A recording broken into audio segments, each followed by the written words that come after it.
बड़े ही खुश थे और दिवाली का इंतजार कर रहे थे। उसी गांव में एक परिवार रहता था। उस परिवार में मंगत, उसकी पत्नी मीरा रहते थे। मंगत की एक छोटी सी किराने की दुकान थी, क्योंकि दिवाली आने को थी। इसलिए एक दिन मंगत ने सोचा और अपनी मीरा से कहा, मैं सोच रहा हूँ क्यों ना बाजार जाकर वहाँ से कुछ बम पटाखे ले आऊं। दुकान में रख लूंगा तो अच्छी कमाई हो जाएगी। हाँ जी, ये तो अच्छी बात है। ठीक है, फिर मैं कल सुबह ही शहर के लिए निकल जाऊंगा। शहर काफी दूर है तो मुझे आते आते रात ही हो जाएगी। बस फिर अगली सुबह मंगत पटाखे लेने के लिए शहर निकल पड़ता है। शहर में काफी भीड़ होती है और मंगत को आते आते रात हो जाती है। जल्दी घर पहुंचने के चक्कर में मंगत अपनी साइकिल एक जंगल के रास्ते से निकाल लेता है। जंगल काफी घना और खतरनाक होता है। काफी दूर आने के बाद मंगत की साइकिल की अचानक चेन उतर जाती है। ओहो, इस चैन को भी अभी उतरना था। एक तो पहले ही इतनी देर हो गई है। मंगत अपनी साइकिल की चेन ठीक करने लगता है, पर उसे इस बात का जरा भी अंदाजा नहीं होता है कि साइकिल की चेन उतरना कोई इत्तेफाक नहीं है, बल्कि वहाँ खड़े बरगद के पेड़ के ऊपर बैठी एक चुड़ैल का काम है। चुड़ैल ऊपर बैठी मंगत को परेशान करने लगती है। इस आदमी की साइकिल के ऊपर ये क्या रखा हुआ है डिब्बे में? अभी इसको गिरा देती हूँ। चुड़ैल मजे मजे में उस आदमी की साइकिल पर रखे डब्बे को नीचे गिरा देती है। डब्बे में से कुछ पटाखे बाहर आ जाते हैं।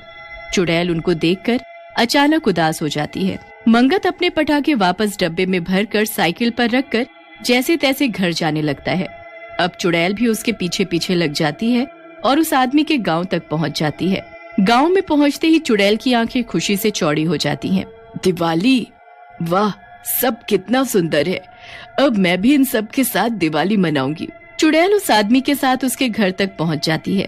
घर में मंगत अपना पटाखों का डब्बा लेकर पहुंच जाता है। अरे, आ गए आप? काफी देर लगा दी आपने। अरे बस क्या बताऊं कि कितनी भीड़ थी शहर में, और ऊपर से मेरी साइकिल पंचर हो गई। उसके बाद मेरे पटाखे गिर गए। बड़ी मुश्किल से घर पहुंचा हूँ। ओहो, चलो आप हाथ मुंह धो लो, मैं खाना लगा देती हूँ। मंगत मुंह हाथ धोकर खाना खाने लगता है और चुड़ैल वहीं खड़ी उस डब्बे को देखती रहती है। जब मंगत और मीरा सो जाते हैं तो वो चुपके से उस डब्बे को घर के बाहर ले जाती है और फिर उसमें से पटाखे निकालने लगती है। अरे वाह, अब इन पटाखों को जलाऊंगी, कितना मजा आएगा। कितने नए नए तरीके के पटाखे हैं ये, मैंने तो कभी नहीं देखे। चुड़ैल एक एक करके उन पटाखों को जलाने लगती है और खुशी के मारे उछलने लगती है। पटाखों की आवाज सुनकर मंगत अचानक उठ जाता है। हे भगवान, ये इतनी रात को पटाखों की आवाज कहाँ से आ रही है? मंगत और मीरा जल्दी से बाहर जाते हैं तो देखते हैं कि उनके पटाखे का डब्बा बाहर रखा हुआ है और सारे पटाखे यहाँ वहाँ फैले हुए हैं। कुछ पटाखे जल रहे हैं और कुछ जले हुए पड़े हैं। हे भगवान, मेरे पटाखे! आखिर ये पटाखे का डब्बा घर के बाहर कैसे पहुँचा? घर तो अंदर से बंद था। अजीब, अभी कुछ ही पटाखे जले हैं, जल्दी से बचे हुए उठा लो। दोनों मिलकर सारे पटाखे वापस डब्बे में भर लेते हैं। चुड़ैल वहीं खड़ी देखती रह जाती है। ये लोग तो मेरे सारे पटाखे वापस ले जा रहे हैं, अब मैं क्या करूं? मुझे भी पटाखे जलाने हैं, मुझे भी दिवाली मनानी है। मीरा और मंगत अपने पटाखे का डब्बा अंदर ले जाते हैं। उसके बाद चुड़ैल अपना ठिकाना कहीं और देखने लगती है। वो रात को गाँव में यहाँ वहाँ भटकने लगती है। फिर उसकी नजर एक मिठाई की दुकान पर पड़ती है। मिठाई देखकर चुड़ैल बड़ी खुश हो जाती है। अरे वाह, मिठाई, इतनी सुंदर सुंदर और स्वादिष्ट मिठाई, मुझे भी खानी है। एक काम करती हूँ, जल्दी से दुकान में घुस जाती हूँ। चुड़ैल जल्दी से दुकान की तरफ आगे बढ़ती है और दुकान के बाहर लगी मिठाई में से एक मिठाई उठाकर खाने लगती है। वाह, कितनी स्वादिष्ट है। इतनी स्वादिष्ट मिठाई तो मैंने कभी नहीं खाई। चुड़ैल वहाँ खड़ी मिठाई का स्वाद ले ही रही होती है कि तभी दुकान का मालिक अपने नौकरों को दुकान बंद करने को बोलने लगता है।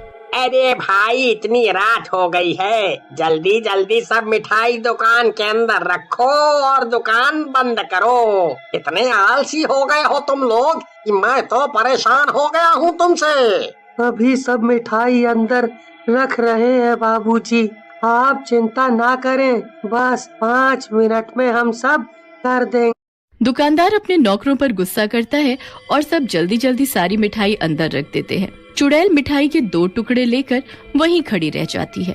मेरी मिठाई, अब मैं मिठाई कैसे खाऊंगी? अब मैं क्या करूं? मुझे कुछ और देखना पड़ेगा।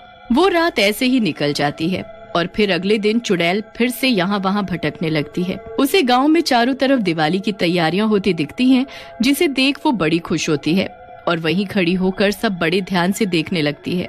चुड़ैल की नजर फिर अचानक एक दुकान पर जाती है, जहाँ बड़े ही सुंदर सुंदर कपड़े मिल रहे होते हैं। चुड़ैल हाथ लगाकर उन कपड़ों को देखने लगती है। वाह, कितने सुंदर कपड़े हैं ये।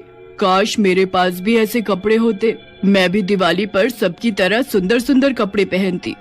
एक काम करती हूँ, अभी यहाँ कोई भी नहीं है, जल्दी से एक सुंदर सा सूट निकाल कर देखती हूँ। चुड़ैल एक सूट निकालती है और शीशे के सामने खड़ी होकर उसे अपने ऊपर लगाकर देखने लगती है। अरे वाह, ये तो मुझ पर कितना जच रहा है। अब मुझे भी यही सूट चाहिए। मैं भी दिवाली पर इसे पहनूंगी। चुड़ैल उस सूट को अपने ऊपर लगाकर देख ही रही होती है कि अचानक उसके पीछे दुकानदार आ जाता है, जिसे वो चुड़ैल सामने तो नहीं बल्कि शीशे में दिख जाती है। अरे भाई लोगो, जल्दी आओ, जल्दी आओ। अरे क्या हुआ सेठ जी, क्यों चिल्ला रहे हो? आप तो काफी डरे हुए भी लग रहे हो। अरे बात ही कुछ ऐसी है। अरे पर बात तो बताओ कि क्या है? अरे मैंने अपनी दुकान में एक चुड़ैल देखी है। मुझे वो सामने तो नहीं दिखी, लेकिन वो शीशे में साफ साफ दिख रही थी। वो मेरी दुकान के कपड़े अपने ऊपर लगाकर शीशे के सामने खड़ी थी और खुद को देखकर बड़ी खुश हो रही थी। हे भगवान, ये आप क्या बोल रहे हो?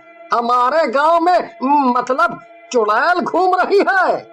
अरे भाई लोगों, अब दिवाली आ रही है ना, इसलिए मुझे लगता है किसी ने जादू टोना करके आपकी दुकान में चुड़ैल छोड़ दी है। आप जल्दी इसका कुछ करो, क्योंकि आज आपकी दुकान बर्बाद कर देगी और कल को किसी और की। अरे जल्दी से गांव के तांत्रिक को बुलाओ और वही इसका समाधान करेंगे। और आप सबसे पहले उस दुकान को बाहर से बंद कर दो, ताकि वो चुड़ैल अंदर ही बंद हो जाए। शटर बंद करते ही चुड़ैल अंदर बंद हो जाती है। अरे ये दुकान किसने बंद कर दी? अब मैं क्या करूँ? मुझे तो इतना जादू भी नहीं आता कि मैं ये दुकान खोल सकूं। यहाँ से आजाद कर दो, मुझे जाने दो। तांत्रिक उस दुकान का दरवाजा खुलवाता है और फिर बहुत सारी भभूत उस चुड़ैल पर फेंकता है, जिससे वो चुड़ैल सबको दिखने लग जाती है। उसके बड़े ही फटे पुराने कपड़े होते हैं और दिखने में वो बहुत ही गरीब होती है। मुझे जाने दो, मुझे भस्म मत करो, मैंने किसी का कुछ बुरा नहीं किया। तो फिर तू इस गांव में क्या कर रही है और इस दुकानदार के साथ क्या करने वाली थी? मैं कुछ नहीं करना चाहती थी। मैं तो बस इस पटाखे वाले के पीछे पीछे इस गांव में आ गई, क्योंकि मुझे पटाखे जलाने थे। फिर जब मैंने पटाखे जलाने शुरू किए तो उसकी आवाज से ये लोग उठ गए और सारे पटाखे ले गए। मैं बाहर ही रह गई। उसके बाद मैं मिठाई खाने गई तो वहाँ भी उस दुकानदार ने सारी मिठाई अंदर रखवा दी और मैं मिठाई भी नहीं खा पाई। मैंने कुछ नहीं किया, मैं बहुत गरीब थी और दिवाली वाले दिन ही मेरी मौत हो गई थी। बड़ी इच्छा थी हमेशा एक अच्छी दिवाली मनाऊं, पर ऐसा कभी नहीं हो सका। मैं भूत चुड़ैल देखकर बता सकता हूँ कि कितना खतरनाक है। ये चुड़ैल ऐसी नहीं है, ये सच बोल रही है।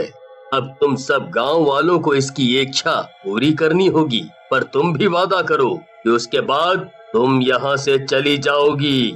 हाँ, मैं वादा करती हूँ, फिर मैं चली जाऊंगी। बस फिर सब गांव वाले उसकी ये इच्छा पूरी करते हैं। उसकी जो इच्छा जीते जी पूरी नहीं हो पाई थी, वो मरने के बाद पूरी हो ही जाती है। दिवाली के खत्म होते ही वो चुड़ैल सबको खुशी से धन्यवाद करती है और वहाँ से हमेशा हमेशा के लिए चली जाती है।